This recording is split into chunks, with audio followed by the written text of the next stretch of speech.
Fonte Viva, o título Capacete da Esperança.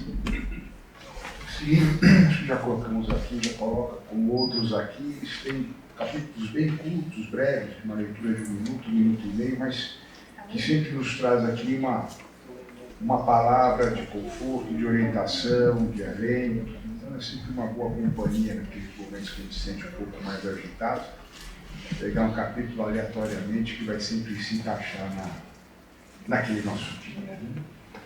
E aqui em Capacete da Esperança, inicia com o título aqui da primeira epístola de Paulo aos Tessalonicenses, que se tem notícia, até provavelmente a primeira epístola que ele tem escrito, a partir de Corinto, para o povo da Tessalônica, ali que, no sentido de passar para eles um consolo, um conforto, uma palavra de paz para aquele povo que vinha sofrendo muito com perseguições, com maus tratos, simplesmente por estarem expondo a ideia cristã, se manifestarem como cristãos, como seguidores de Jesus Cristo.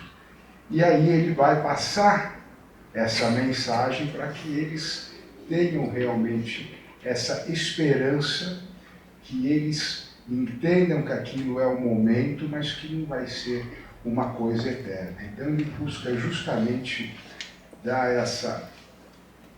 passar essa mensagem de conforto, de esperança da salvação, inclusive. E aí eu vou pegar até que ele começa o capítulo só colocando ali, logo no início, tendo por capacete a esperança da salvação. Mas nessa epístola, vou pegar uma frase um pouquinho mais longa, que ele coloca aqui: nós que somos do dia, sejamos sóbrios, vestindo-nos da couraça da fé e do amor, e tendo por capacete a esperança da salvação. Então aqui nós temos muito mais, não é só o capacete, não é só o que nós devemos usar. Vamos usar essa couraça. O que ele quer dizer aqui são instrumentos aqui de combate, não de ataque, mas que a gente tem que estar preparado, nós temos que nos defender. Essa couraça, esse capacete, portanto, não é, vou dar um exemplo aqui, não é só, não se refere ao chapéu, a uma touca, alguma coisa assim, mas um instrumento de trabalho que vai proteger a nossa cabeça. E aí ele quer dizer o seguinte também: vai proteger os nossos pensamentos. Vamos cuidar dos nossos pensamentos, para nós não nos deixarmos influenciar por provocações, por xingamentos, por irritabilidade. Não vamos deixar essa influência. Então, que sirva essa couraça, esse capacete, portanto, como essa proteção, para que a gente conserve aqui dentro pensamentos positivos, de amor, de fé e da própria esperança. E quando a gente fala aqui de esperança, não é simplesmente esperança, ela não vem de um verbo esperar. Que esperar é ficar acomodado esperando que as coisas aconteçam. Então, olha, vai dar tudo certo, não se preocupa que tudo vai dar certo. Não, esperança vem de esperançar, ela exige uma ação com fé, com vontade. Então é ter a fé, acreditar que tudo pode melhorar, tudo pode se superar pelas nossas ações. E se nós ficarmos simplesmente parados, tudo continua como está. Aqui eu já ouviram algumas palestras minhas, eu repito sempre uma passagem de um filósofo irlandês que fala, para que todos, acho que já ouviram em algum momento, para que o mal prevaleça, basta que os homens de bem fiquem de braços cruzados. Então, o que a gente tem é que trabalhar bastante nesse sentido. E ele, então, traz isso, e aí nós estamos trazendo mais, a couraça toda a armadura, não é só o capacete da esperança, mas é toda essa armadura. E veja, ela fala da esperança, que esse capacete, e o resto da armadura, ela vai nos conectar a Deus e às nossas ações. Então aqui a gente vai ter aquelas 3 virtudes, né, chamadas de virtudes teologais, que é da fé, da esperança e da caridade. É nessas virtudes, nessas ações que a gente deve trabalhar. Então é muito mais do que simplesmente esse capacete, que vai proteger os nossos pensamentos. mas é nós estarmos com todos os instrumentos de trabalho, de proteção, não há dúvida alguma, para a gente enfrentar essas adversidades. E ele vai se aplicar, então, no nosso dia a dia. Quantas situações que a gente não vê hoje aí, de conflitos, podemos falar em questão de geopolítica, mas no nosso dia a dia mesmo. Em casa, com o familiar, com o chefe, com o empregado, com o amigo, na rua, todos esses momentos. A gente está sujeito a provocações o tempo todo. Mas nós não somos só sujeitos a provocações, temos muita coisa boa também. E como é que eu respondo a isso? Quando ele fala aqui dessa armadura, ele não está usando nenhum outro ato de falar combata a agressão com outra agressão. Combata o mal com o mal. Porque se nós fizermos isso, essa irritação, essa vibração, né, só que um parênteses, tudo é vibração, tudo é energia.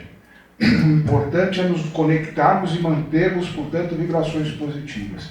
Se nós, e aí trazendo, descuidamos do nosso capacete aqui, que protege os nossos pensamentos, nós descuidarmos disso e entrarmos nessa linha, nessa mesma vibração de irritação, de desconfiança, de tristeza, de perda de fé, se nós entrarmos nisso e a gente é provocado várias vezes a ter esse desânimo, sermos pegos num determinado desânimo, nós vamos entrar nesse mesmo padrão vibratório e vai se potencializar. Então, se alguém nos provoca e a gente responde com a mesma irritabilidade, no mesmo sentido de agressão, nós vamos simplesmente multiplicar aquele sentimento de ódio. Então, a resposta para a agressão é o amor. Aceitar, nós não temos que exigir que todos pensem como nós pensamos. Às vezes querem exigir isso da gente. Simplesmente a gente vai ouvir.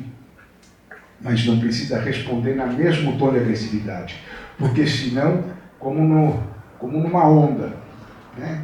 Se você agitar mais aquela onda que já veio, ela só vai aumentar. Então a gente tem que ter a essa agressividade, a esses infortúnios, a esses desânimos, é enfrentar com amor, com fé, com esperança e na caridade. Então, o que pode afetar, como já coloquei aqui, que vem colocando, o que pode afetar, portanto, essa nossa esperança, nos levar a um desânimo e a gente simplesmente não agir? É justamente a irritação permanente. Vamos nos policiar para não ficarmos caindo e estamos todos sujeitos à irritação. Se todo mundo aqui, a gente não tivesse sujeito a falhas, à irritação, à indignação, à tristeza, a gente não estaria nem mais encarnado, já tinha cumprido toda a nossa tarefa, já estaríamos em outro plano. Então, para evitar essa perda de esperança, é evitar a irritação permanente, as indignações excessivas. Claro que não é para se conformar com tudo, mas então vamos trabalhar para mudar aquilo que a gente acha, porque a nossa intenção é fundamental. Mas a indignação excessiva também nos cristaliza e deixa a gente parado, acaba ficando, não vai adiantar. Estou indignado, mas não adianta fazer, vai ficar assim, então não pode. E a ira frequente. A ira frequente é a mesma coisa, ela vai potencializar a nossa própria ira e vai levar o nosso irmão também a também ter uma potencialização nessa sua ira. Portanto, o que a gente precisa é ter sempre, levar nesse sentido. Quando ele leva aqui essa palavra de consolo àquele povo lá perseguido na Tessalônica, e perseguido pelos judeus. E olha como é que a história vai, né? Os judeus que foram perseguidos enquanto escravos, depois eles têm uma posição de poder, acaba perseguindo os cristãos, e os próprios cristãos, quando a gente vai ver, em todas as religiões, não quero fazendo aqui nada contra nenhum, mas a gente vê como nós julgamos e depois acabamos por ser julgados. Os próprios cristãos, depois vem o catolicismo e começa a perseguir até os próprios cristãos. Lembrando que o próprio Kardec, os primeiros livros aqui dele foram queimados na Espanha pela própria Igreja Católica. Então, o que a gente tem que ter tolerância. Olhar, observar, também não entrar, e a gente vê isso muito hoje, naquele efeito manada, né? Todo mundo faz assim, também faço. Não. Não vamos aceitar as coisas simplesmente porque a maioria diz. Vamos analisar se aquilo não nos ofende. Por quê? Para a gente emanar esse amor, para a gente emanar essa esperança, nós começamos com nós mesmos. Para amar ao próximo, nós temos que nos amar. Para perdoar o próximo, temos que começar nos perdoando, sem fazer autojulgamentos, aprender com os nossos erros. Então é nesse sentido, é esse trabalho constante que a gente tem que ter. E existe uma lei natural, uma lei divina, que é a lei do progresso. Portanto, nós estamos sempre progredindo. Por mais que possa parecer em alguns momentos que não, isso pode até dar uma estagnada. Mas nós estamos sempre progredindo, tanto no campo moral como no campo científico. O que a gente tem hoje é que a moral está um pouquinho atrasada, o científico está indo mais rápido. Mas até nisso, se nós compararmos com décadas ou séculos passados, a gente vai ver que a gente já está avançando. Então não vamos perder a esperança. Não é para simplesmente ficar na indignação, mas não vamos perder a esperança. E eu repito, perder a esperança, ela exige também ação. É saber que com amor, com fé, com a nossa ação, aquilo que a gente quer vai acontecer. Porque nós somos seres, ainda que aqui com vários defeitos, mas nós estamos fadados à perfeição. Não sei quantos séculos, quantas encarnações, ou quantos milênios pode levar. Mas é fato, todos nós, porque se a gente vê que o próprio Cristo, o próprio Jesus, foi um espírito criado também simples e ignorante, que através de alguns milhares de anos alcançou essa elevação crística. Então a gente, quem sabe daqui a alguns milhares de anos, também cheguemos ali e vamos governar algum planetinha, né, como o Haroldo colocou aqui, desses tantos bilhões de planetas, mas isso demora. Né? 100 anos aqui para a gente é um lapso, é uma fração de segundos dentro do etéreo da espiritualidade. E indo aqui, portanto, já para a gente, para o nosso encerramento, se tem mais alguma coisa, tem alguns detalhes aqui desse capítulo, algumas pequenas frases que a gente vê. Ela destaca, portanto, a importância do servir, deixa claro que sem paz em nós, como eu disse, não se alcançará a paz verdadeira. Então, começamos por nós.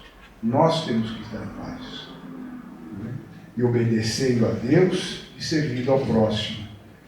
Essa, inclusive, é a tradução do hebraico aqui para a palavra trabalho. É justamente isso.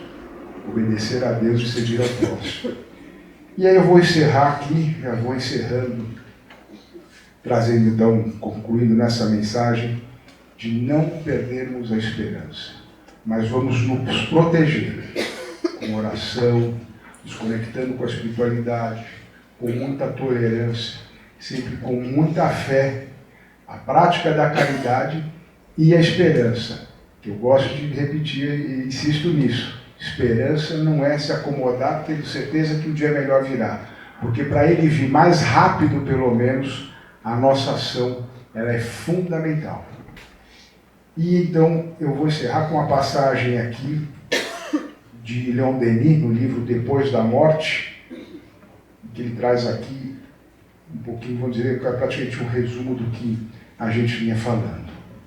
Reflete que a Terra é um campo de batalha, onde a alma é a todo momento assaltado pela matéria e pelos sentidos. Luta corajosamente contra as paixões vis. Nós somos desafiados, portanto, nós vamos enfrentar esse desafio. Há duas coisas que vêm de Deus, são a sabedoria e a virtude. Conquista-as por teus esforços.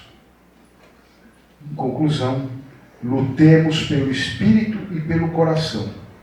Corrijamos nossos defeitos, adocemos nosso caráter, fortifiquemos nossa vontade.